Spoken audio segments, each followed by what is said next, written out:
여러분, 아이가 태어나잖아요. 애가 이제 애기여서 이렇게 엄마 뱃속에서 태어나서 그 아이가 자라서 대학교를 졸업할 때까지 얼마 들까? 예. 들어본 적 있어요? 애가 태어나서 엄마 아빠 양육을 하잖아요. 양육을 해서 그 아이를 대학교에 보내고 대학교를 졸업할 때까지 얼마의, 이 애를 한 사람을 키우는데 얼마의 비용이 들까? 한번 말해보세요. 얼마 들까? 2억. 그 다음에 3억? 오, 그 다음에요. 저는 1,000만 원에 컸어요. 뭐 그런 사람 있어요? 네. 제가 자료를 한번 찾아봤어요. 지난 2024년 한 기사에 따르면 한 해외 연구기관 보고서에서 이거를 조사해 봤대요. 2022년 기준 이 우리나라 1인당 GDP가 32,423달러. 그러니까 우리 돈으로 하면 1인당 GDP가 약 4,300만 원으로 계산을 하면 아이 한 명을 낳아서 얘가 이제 유치원 가고 초등학교, 중학교, 고등학교 가고 대학생까지 양육하는데 약 3억 3,500만 원이 든다라는 결과가 나왔어요. 별로 안 놀라시네요. 오, 다들 그 정도야 이게 1억 껌이지. 네. 근데 재밌는 사실은 이 연구 결과에 따르면 우리나라가 전 세계에서 이 1인당 이 연구소에서 연구를 해보니까 조사를 해보니까 1인당 소득 대비 가장 많은 양육비가 드는 나라가 어느 나라? 자랑스러운 대한민국이래요. 그러면 퀴즈. 2위는 어딜까요? 2위 어딜까? 태어나서 아이를 대학생까지 양육시키는데 2위는 중국이래요. 마찬가지로 한 아이를 대학까지 보내는데 1억 2,500만 원 정도 든다고 해요. 우리나라는 3억 3,500만 원, 어마어마하죠. 나는 아닌 것 같은데. 난 이렇게 큰데 한 1억 들었겠나? 아닌 것 같은데. 괜히 제가 이런 거 얘기하면 애 한 명 이제 좀 있으면 여러분들도 나중에 이제 결혼을 하고 이제 아이를 낳을 텐데 괜히 이런 거 얘기하면 요즘 안 그래도 요즘 젊은 사람들이 결혼도 안 하고 그다음에 결혼해도 애도 이렇게 안 낳으려고 하는데 왜? 뭐가 없어서? 돈이 없어서 안 낳으려고 하는데 괜히 이런 얘기하면 이렇게 기죽이는 것 같은데 그게 아니에요. 요점은 한 명의 사람이 이 땅에 태어나서 그를 이제 성인까지 양육하는 비용이 여러분 비싼 것 같아요? 싼 것 같아요? 만만치 않다라는 거야. 양육하는 비용이 만만치 않게 든다라는 이 사실이에요. 한 명이 커가지고 내가 대학교까지 졸업하는데 많은 비용이 든다라는 거예요. 근데 사랑하는 여러분, 저는요, 이걸 보면서 좀 엉뚱한 생각을 해봤어요. 이런 생각을 해봤어요. 그렇다면, 한 명이 교회를 와서 예수님을 영접할 때까지, 그냥 한두 번 교회에 나오고 말고 그게 아니라, 한 사람이 교회에 나와서 그 사람이 예수님을 만나고 예수님을 영접할 때까지 그동안 몇 명의 사람들에게 복음을 들었을까? 그게 갑자기 궁금하더라고요. 그러니까 단순히 교회만 나오는 게 아니라 교회를 다니면서 진정으로 예수님을 만나서 그 사람이 변화될 때까지 과연 몇 명의 사람들을 통해서 그 사람이 변화될까? 이 부분이 갑자기 궁금하더라고요. 또 궁금한 건 못 참잖아요. 저의 친구 챗GPT한테 물어봤어요. 이렇게 물어봤어. 이게 진짜 이 질문 그대로 한 명의 사람이 교회에 나와서 예수님을 영접할 때까지 그동안 보통 몇 명의 사람을 통해 복음을 듣는지 궁금해. 이렇게 챗GPT한테 물어봤어요. 근데 이게 세상이 진짜 좋더라고. 제 친구 챗GPT가 준 대답이에요. 자, 그대로 읽어드릴게요. 잘 들어보세요. 한 사람이 교회에 나와서 예수님을 영접하기까지 보통 여러 명의 사람을 통해 반복적으로 복음을 듣는 경우가 많다고 해. 반말로 얘기하더라고. 그러면서 그대로 읽어드릴게요. 연구에 따르면 평균적으로 7번에서 10번 이상 복음을 들어야 예수님을 영접하는 결심을 한다는 통계가 있어. 물론 개인마다 차이가 크지. 어떤 사람은 한 번 듣고도 바로 믿지만 어떤 사람은 수년간 여러 번 듣고도 마음을 열지 않은 경우도 있어. 여기도 분명히 있을 거예요. 아직까지. 특히 바나그룹, 이게 무슨 리서치 기관인가 봐요. 바나그룹 같은 기독교 연구 기관의 조사에 따르면 사람들이 예수님을 믿게 되는 과정에는 가족, 친구, 동료, 목회자, 교회 프로그램 등 다양한 접점이 작용한다고 해 라고 이렇게 챗GPT가 쭉 얘기를 하더라고요. 뒤에 쭉 더 많이 있어요. 근데 참 세상이 좋죠. 근데 이 챗GPT의 대답, 제가 아까 물어본 질문 여러분 기억하시죠? 한 명이 교회에 나와서 예수님을 영접할 때, 진정으로 영접할 때까지 보통 몇 명의 사람들에게 복음을 들었을까? 몇 명의 사람들에게 제발 교회에 와라, 교회에 와라, 그런 얘기를 들었을까? 그 질문에 대해서 이렇게 대답을 했는데, 그 뒷부분에서 제가 이 문장이 제일 인상적이었어요. 잘 들어보세요. 보통 한 사람만이 아니라 가족, 친구, 교회 지체, 전도자 등 여러 사람을 통해 복음을 접하게 돼라고, 이 부분이 제일 좀 인상적이더라고요. 한번 따라 하실까요? 가족. 크게 합시다. 가족, 친구, 교회 지체, 전도자, 여러 사람을 통해 복음을 접하게 돼. 자, 그럼 사랑하는 여러분, 여러분들 한번 생각을 해보세요. 스스로. 여러분들이 그렇다면 오늘 지금 이 자리에 나와서 예배를 드리고 하나님을 찬양하고 하나님의 말씀을 진지하게 듣고 하나님 앞에 이렇게 나올 때까지, 예배를 드릴 때까지 그동안 여러분들은 과연 과거에 몇 명의 사람들이 여러분들을 지나갔나요? 한번 생각해 보시기 바랍니다. 아마 수십 명, 수백 명 지나갔을 거야. 그래도 아직도 방황하는 지체들도 있을지도 몰라요. 여러분, 혹시요, 우리가 지금 요한복음 1장 1절에서 계속 이렇게 쭉 순서대로 나누고 있잖아요. 근데 혹시 눈치채셨나요?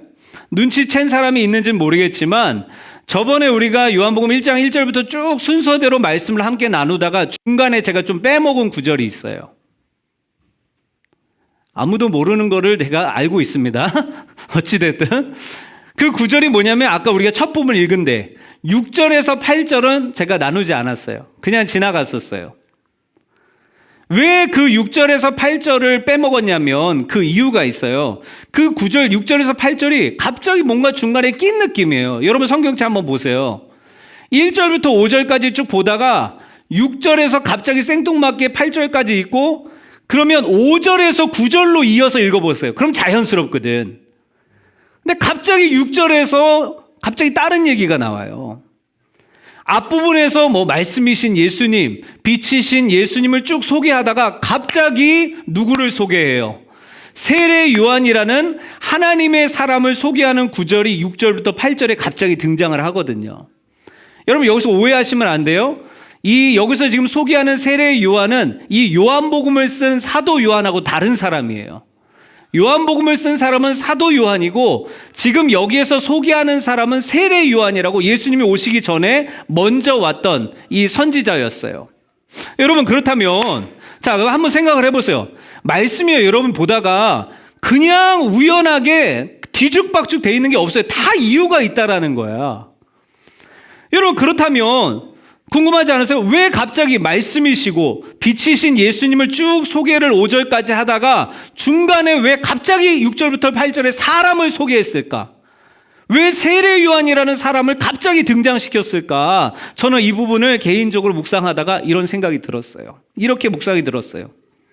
따라합시다. 하나님은, 크게 합시다. 하나님은, 자 저기 밖에보다 우리가 더 크게 합시다. 하나님은 당신의 나라를 세우시고 일하실 때 크게 합시다. 사람과 함께 하신다. 이걸 기억하시길 바라요. 다시요. 제가 말씀드릴게요. 하나님은 하나님의 나라를, 아니요. 내가 할게 이제. 하나님은 하나님의 나라를 세우시고 하나님의 일을 하실 때 하나님 혼자 하지 않으신다라는 거예요. 누구랑 같이 하신다고요? 사람과 함께 하시며 사람을 사용하셔서 일하기를 원하신다는 분이 하나님이시라는 것을 믿으시기를 바랍니다. 아마 2주 전에 금요예배 나왔던 지체들은 이 말 조금 기억이 날 거예요. 제가 이 부분 좀 같이 나눴었거든요. 금요예배 때 제가 나눴던 부분, 하나님의 나라는 하나님 혼자 세울 수 있어요. 충분히. 하나님이 혼자 다 할 수 있어요. 그럼 생각해봐요. 태초에 하나님이 뭐를요? 천지를 다 만드시고 창조하셨는데 하나님 혼자 못 하시겠어요? 다 하실 수 있다라는 거야. 근데 중요한 사실은 우리가 성경을 보면서 반드시 기억해야 될 것은 뭐냐면 하나님은 혼자 하지 않으신다라는 거예요. 하나님이 일하시는 방법, 하나님이 역사하시는 방법은 누구를 통해? 따라합시다. 사람을 통해. 크게 합시다. 사람을 통해. 사람과 함께. 사람을 통해 사람과 함께 하나님의 나라를 주님은 세우신다라는 것을 믿으시기를 바랍니다. 자, 그거를 오늘 전제로 꼭 기억하세요. 하나님은 혼자 안 하신다고. 하나님은 혼자 하실 수 있지만 혼자 하지 않으시고 누구랑 하신다고? 사람을 통해서 역사하시고 사람을 통해서 세우신다라는 것을 여러분 오늘 전제적으로 기억하시기 바랍니다. 오늘 그래서 여러분 제가 이 부분에 대해서 오늘 말씀을요 3가지 큰 파트로 나누어서 말씀을 나누기 원해요. 첫 번째로는 따라합시다. 하나님의 의도. 크게 합시다. 하나님의 의도. 그 다음 두 번째는 세상의 질문. 그 다음 마지막 세 번째로는 하나님의 비전. 자, 큰 틀에서 지금 이 3가지로 이제 말씀을 같이 나눌 거예요. 첫 번째로는 다시 한번 따라할게요. 하나님의 의도. 하나님의 의도에 대해서 좀 나눕니다. 자, 오늘 본문 1절에서 6절 같이 다시 한번 크게 읽어볼게요. 시작. 자, 다시.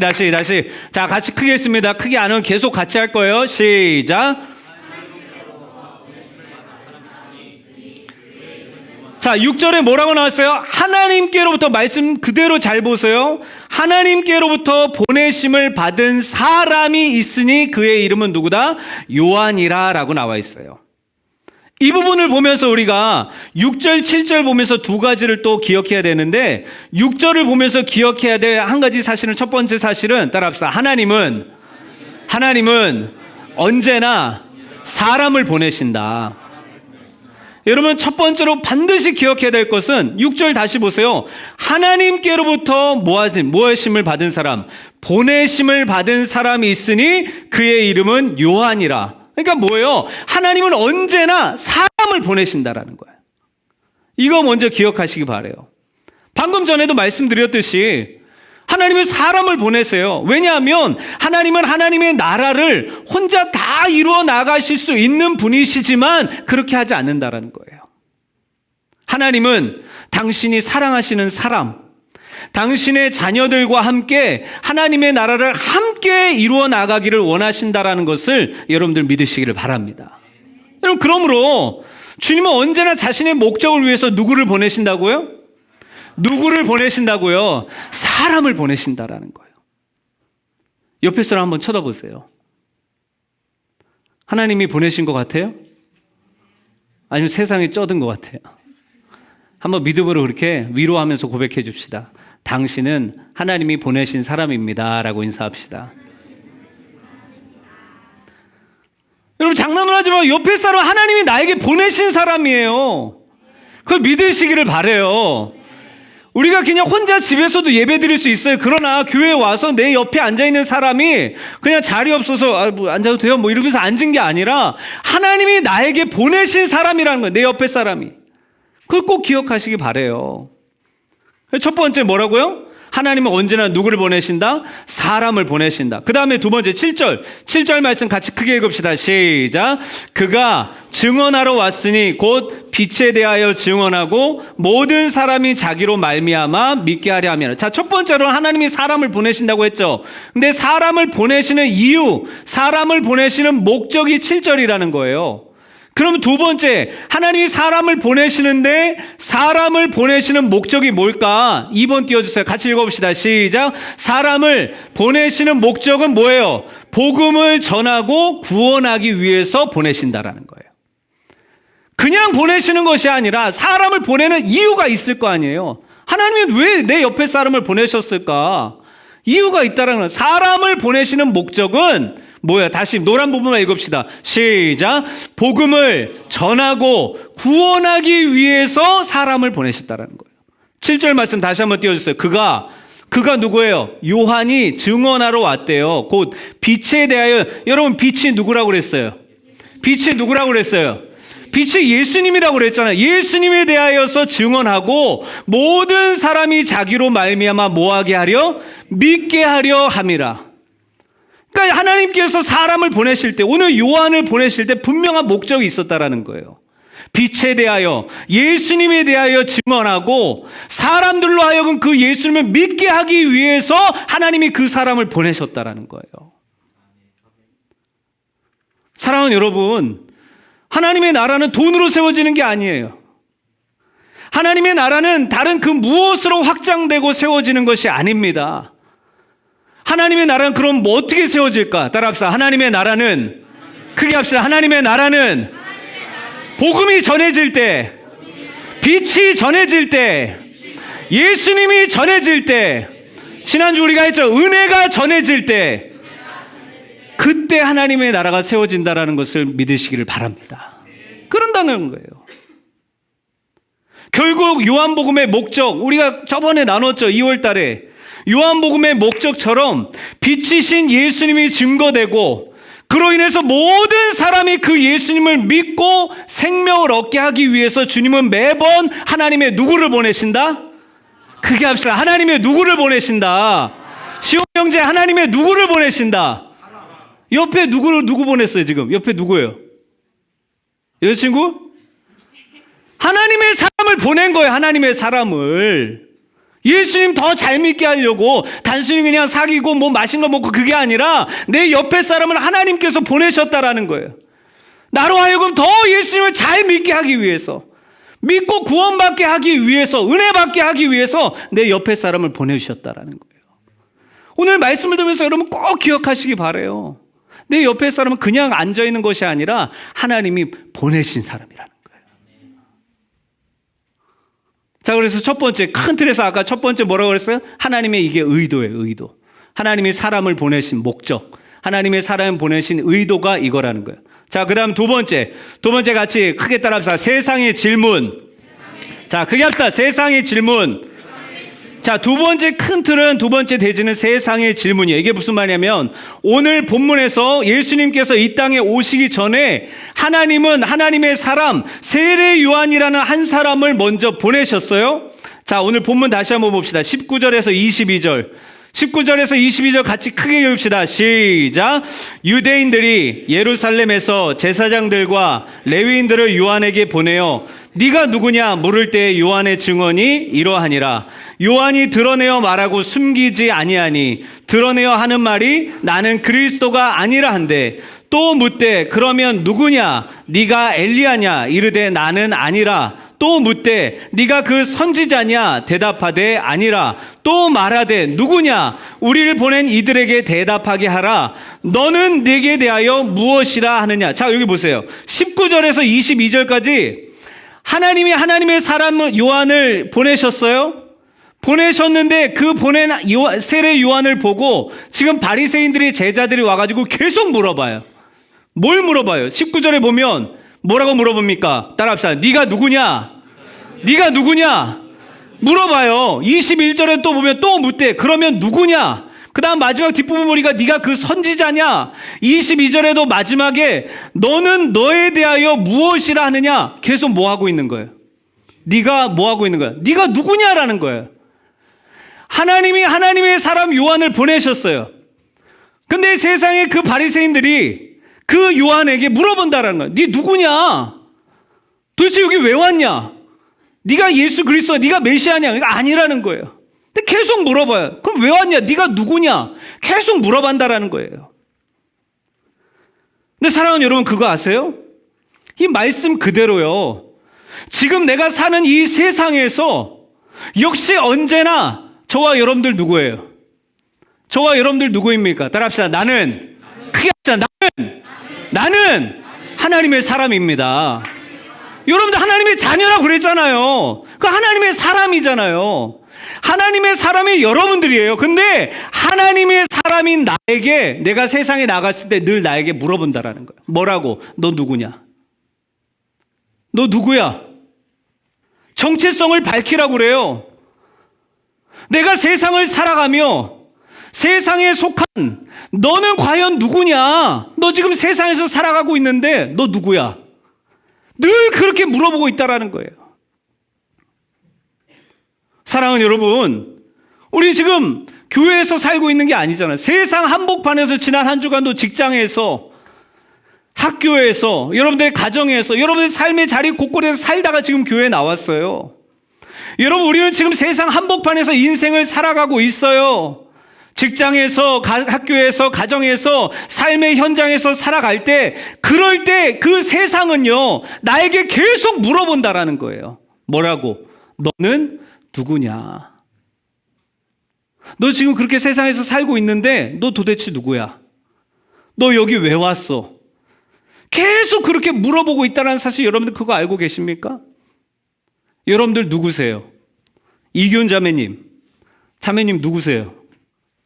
네? 누구세요? 몰라요? 여러분들 누구세요? 만약에 세상이 여러분들에게 누구냐고 물어보면 여러분들 뭐라고 대답할 거예요? 여러분들 이곳에 왜 왔냐고 물을 때 여러분들은 뭐라고 대답하십니까? 하실 것입니까? 직장에서 너 누구야? 여기 왜 왔어? 그럼 당연히 그렇게 대답해. 나 여기 돈 벌러 왔어요. 알바하면 너 여기 왜 왔어? 저 알바해서 돈 벌러 왔어요. 학교에 공부하기 위해서 왔고, 가정에 지금 살기 위해서 왔다라고 우리 대답할 거예요. 여러분, 그 사실 맞습니다. 여러분, 돈 벌기 위해서 직장 가죠. 공부하기 위해서 학교 가잖아요. 여러분, 가정에서 살고 있잖아요. 그러기 위해서 여러분 그곳에 있어요. 맞아요. 우리는 이 세상에 살기 위해 왔죠. 일하기 위해 직장 가고 공부하기 위해 학교에 왔죠. 그러나 여러분, 이걸 오늘 반드시 기억하세요. 주님이 우리를, 하나님이 저와 여러분들을 보내셨다는 이 땅에, 여러분 이거 믿으십니까? 하나님이 저와 여러분을 이 땅에 보내셨어요. 여러분 이걸 꼭 기억하시기 바라요. 주님이 저와 여러분들 이 땅에 보내셨는데, 이 땅에 보내신 그분의 분명한 한 가지 이유, 나를 이 세상에 보내신, 지금 내가 나를 그 직장에 보내신, 나를 그 학교에 보내신 한 가지 분명한 이유, 여러분들을 직장과 학교와 세상으로 보내신 주님의 목적이 있다라는 거예요. 이유가 있다라는 거야. 어쩌면 저도 마찬가지죠. 제가 왜 많은 교회들 가운데 왜 하필이면 이 이천 순복음교회에 와서, 아니 왜 옛날에 그렇게 봤는데도 서로 너무 지겨운데, 이균 자매님 왜 웃어요? 오랜만에 나와서 왜 비웃어요? 이따 보자고, 결론 때 뭐 나오는지 잘 기대하고 있어요. 아니 왜 하필이면 그 수많은 교회들 중에서 왜 나를 이곳에 보내셨을까? 목적이 있다라는 거예요. 여러분 오늘 그거 기억하시기 바랍니다. 자, 23절 같이 크게 읽어봅시다. 23절 같이 크게 읽습니다. 시작. 이르되 나는 선지자 이사야의 말과 같이 주의 길을 곧게 하라고 광야에서 외치는 자의 소리로라 하니라. 다시 한번 크게 읽읍시다. 시작. 이르되 나는 선지자 이사야의 말과 같이 주의 길을 곧게 하라고 광야에서 외치는 자의 소리로라 하니라. 할렐루야.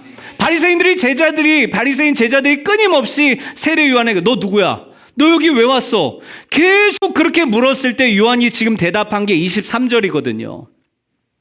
23절에 뭐라고 이야기를 해요? 나는 선지자 이사야의 말과 같이, 나는, 그러니까 이런 말이에요. 나는 주님의 길을 곧게 하라고, 따라합시다. 광야에서, 크게 합시다. 광야에서 외치는 자의 소리이다. 자기를 그렇게 소개했다라는 거예요. 내가 누구야? 난 예수님 아니야. 난 메시아가 아니야. 그런데 내가 누구냐면 곧 예수님이 이제 오실 것인데, 그 메시아가 오실 것인데, 그 예수님이 오실 것을 외치는 소리, 복음을 선포하고 전하는 소리가 되는 것이 오늘 주님이 세례 요한을 보내신 목적이라는 것을 여러분들 기억하시기 바랍니다. 세례 요한 그냥 너 가, 그래서 간 게 아니라는 거예요. 주님이 보내신 분명한 목적이 있는데 세례 요한은 그걸 정확하게 알고 있었다라는 거예요. 나는 누구라고? 나는 주의 길을 곧게 하라고, 예수님을 전하라고 광야에서 외치는 자의 소리이다. 나는 그 주님의 소리야. 그렇게 바리새인의 제자들에게 자기를 소개했다라는 거예요. 사랑하는 여러분, 자, 그렇다면 세례 요한은 자기의 그런 정확한 주님이 보내신 목적을 알고 나는 주님의 소리야, 나는 광야에서 외치는 주님의 소리로 여기에 왔어, 그렇게 자기를 말했거든요. 그럼 여러분들은요? 여러분들 스스로를 이 말씀에 비춰서 한번 생각해 보세요. 우리는 왜 이 세상에 왔나요? 아까 물어봤죠. 여러분들은 왜 이 세상에 왔어요? 여러분 지금 왜 살고 있습니까? 여러분 왜 그 직장에서 일하고 있어요? 왜 학교에서 그렇게 힘들게 하루하루를 버티고 있나요? 단순히 그냥 먹고 살기 위해? 중요하죠. 먹고 사는 거 중요해요. 근데 단순하게 먹고 살고 자고 싸고 그저 세상에 믿지 않는 사람들과 똑같은 목적과 의미로 여러분들도 지금 그렇게 살아가고 있지는 않으세요? 여러분, 주님이요, 과연 주님이 오늘 본문에 등장하는 이 세례 요한에게만 너는 가서 주의 길을 곧게 하라고 광야에서 외치는 소리로 넌 그렇게 살아가라, 그렇게 세례 요한에게만 그렇게 하셨을까요? 아니라는 거예요. 아니라는 거예요. 그러면 누구도요? 누구도 오늘 예배를 드리고 있는 저와 여러분들, 우리 또한 우리의 지금 모든 삶의 영역에서 주님이 원하시는 것이 있어요. 그게 뭔지 아십니까? 따라합시다. 내가 주님의 소리가 되기를 원하신다. 우리들 역시 우리의 지금 모든 삶의 영역에서 주님의 소리들로 보내심을 받았다라는 것을 믿으시기를 주님의 이름으로 축원합니다. 여러분 한번 곰곰이 생각해 보세요. 아까 우리가 처음에도 이 부분 나눴지만 여러분들이 지금 그 자리에, 예배의 자리에요, 여러분들이 지금 예배의 자리에 거기에 앉기까지 얼마나 많은 사람들이 여러분들의 과거에 스쳐갔을까요? 하나님이 얼마나 많은 사람들을 여러분들을 위해서, 여러분들 이 자리에 한번 앉히려고 얼마나 많은 사람들을 보내셨을까요? 그거 한번 생각해 본 적 있어요? 오늘 내가 분명한 사실은요, 내가 이 자리에, 지금 여러분들이 그 자리에 앉기까지 나는 몰라요. 나는 과거에 몰라. 그러나 사실 주님은 그동안 나에게 수많은 사람들을 보내셨다라는 거예요. 나에게 보내셨어요. 여러분들에게 보내셨다라는 거예요. 여러분들 거기에 그냥 앉아있을 수 있는 그게 아니었다라는 거예요. 여기에는 그 누구도, 저를 포함해서 그 어떤 한 사람도 여기에 스스로 나와서 앉아있는 사람은 없어요. 주님이 그동안 계속 작업을 하신 거예요. 여러분들에게 보내시고, 교회 가자. 싫어. 또 가자. 싫어. 또 가자. 남친 만나러 가야 돼. 계속 보내신 거예요. 여러분들 늘 어떻게 해요? 거부하죠. 나는 그때는 몰랐지만 한번 곰곰이 생각해 보세요.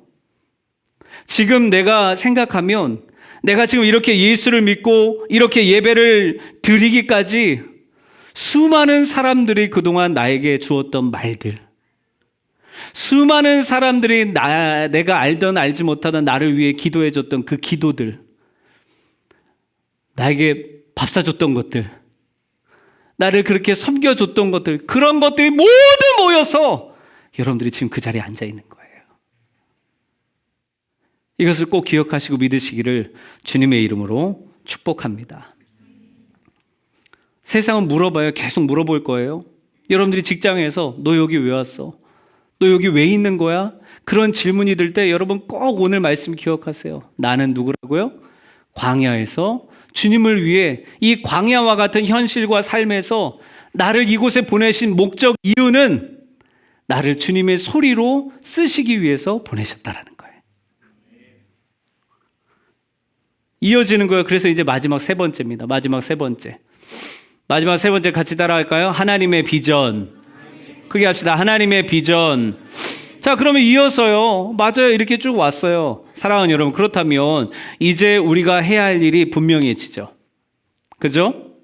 주님이 예전에 어둠 속에 살고 있었던 나에게 보내신 그 사람의 소리와 같이 이제는 내가 그 주님의 소리가 되기를 원하신다라는 거예요. 그게 주님의 최종 비전이라는 거예요. 그냥 겨우겨우 너만 이곳에 앉혀놓고 너 이제 살았으니까 넌 됐어 땡, 그게 아니라 주님의 최종적인 비전이자 목적은 이제 그 소리들, 수많은 주님이 보내신 사람들의 소리들 때문에 여러분들이 이 자리에 나와서 앉아 있다면 이제부터는 여러분들이 그 소리가 되어서 여러분들과 예전에 여러분들의 모습과 같은 그런 모습들이 가지고 있는 사람들에게, 직장의 동료들에게, 가족들에게, 사랑하는 사람들에게, 예수를 모르는 그 사람들에게 소리가 되기를 원하신다라는 거예요.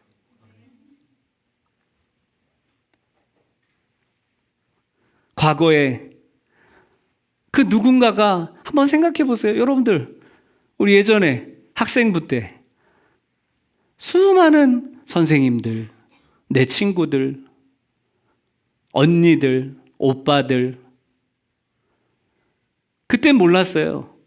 근데 내가 지금 이렇게 주님 앞에 진지하게 신앙을 가지고 예배를 드릴 수 있었던 것은 다 그 사람들 때문이었다라는 거죠. 근데 결국 그 사람은 한 존재가 그 모든 사람들을 계속 나에게 보내신 거예요. 누구예요?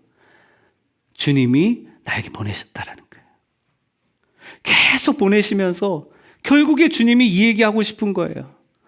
내가 너를 사랑한다라는 거예요. 네가 그래도 내가 너를 사랑한다. 엊그저께 우리 금요일 날 나눴죠. 네가 실패해도 나는 너를 사랑한다라는 거예요. 네가 잘 못해도, 네가 기도 안 해도, 그렇다고 기도 안 하면 안 돼요. 여기서도 하면 오 아싸 기도 안 한다 예스 그래 주님이 사랑하시는데 꼭 요런 것만 잡고 있어요. 그건 나중에 같이 봐. 기도원 가게. 응? 말씀 보다가 말씀 모르겠어 그냥 때로는 열심히 하다가 떠나가도 그래도 너를 사랑한다라는. 주님의 사랑이 위대하신 이유가 있어요. 그거는 값없는 사랑이거든. 무조건 사랑이거든. 사랑하는 여러분, 기억하세요. 주님은 언제나 사람을 보내세요. 지금도 보내고 계세요. 아니 어쩌면 농담이 아니에요. 지금 내 옆에 있는 사람이 주님이 보내신 사람이라는 거야. 왜 보내세요? 주님은 우리와 함께 그분의 나라를 세우기를 원하시거든요. 주님의 비전이 뭐라고요? 주님의 최종 비전이 뭐라고요? 주님은 어둠인 이 세상에 빛이신 예수님을 증언하며 다시 회복시키시고 살리기를 원하시는 것이 주님의 최종 목적이자 비전이라는 것을 기억하시기를 주님의 이름으로 축원합니다. 거기에 누구를 쓰신다고요? 따라합시다. 나. 자기가 인간이라고 생각하는 사람만 따라합시다. 나를 통해서 나하고 같이 하나님의 나라를 세우길 원하신다. 우리 모두가 주님의 비전이라는 것을 믿으시기를 주님의 이름으로 축복합니다.